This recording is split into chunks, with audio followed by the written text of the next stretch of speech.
தமிழ் உறவுகளுக்கும் இனிய மாணவர்களுக்கும் இதான் என்னோட முதல் ஆர்ப்பாட்ட பேச்சு. அதுவும் நாம் தமிழ் சார்பாக நான் பேச வச்சதுக்கு அவங்களுக்கு நன்றியை தெரிவிச்சுக்கிறேன். நம்ம அவலூர்பேட்டையில பஸ் வசதி வேணும், 108 வாகன வசதி வேணும், பல அடிப்படை வசதிகள் வேணும் அப்படின்னு நம்ம நாம் தமிழ் உறவுகிட்ட அவர்கள் சார்பா இன்னைக்கு ஒரு கண்டன ஆர்ப்பாட்டம் ஏற்படுத்திருக்காங்க. நம்ம அவலூர்பேட்டையில பாத்தீங்கன்னா அடிப்படை வசதின்றதே ஒரு கேள்விக்குறிதான். நம்ம அவலூர்பேட்டை மட்டும் இல்ல, பல ஊர்லயும் அப்படிதான் இருக்கு. சுத்து வட்டாரத்துல எல்லாத்துக்கும் அப்படிதான் இருக்கு. மாறி மாறி ஆட்சி செய்யறவங்க எல்லாருமே வரது என்னன்னா எல்லாம் செய்யறோம் சொல்லுவாங்களே தவிர அவங்க ஒன்னும் செய்ய மாட்டாங்க. ஏன்னா அவங்களுக்கு திட்டங்கள் வந்து பல விஷயங்கள்ல பல ரூபத்துல கான்ட்ராக்ட் அது இதுன்னு சொல்லிட்டு அப்படிதான் போயிட்டு இருக்காங்க.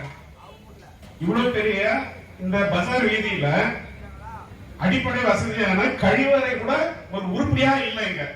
இதெல்லாம் நாம் தமிழர்களும் சேர்ந்து நாங்கள் பல பெட்டிஷன் கொடுத்துருக்கோம், கலெக்டரே கொடுத்துருக்கோம், ஆர்டிஐ மூலமாக தகவல் கேட்டிருக்கோம்.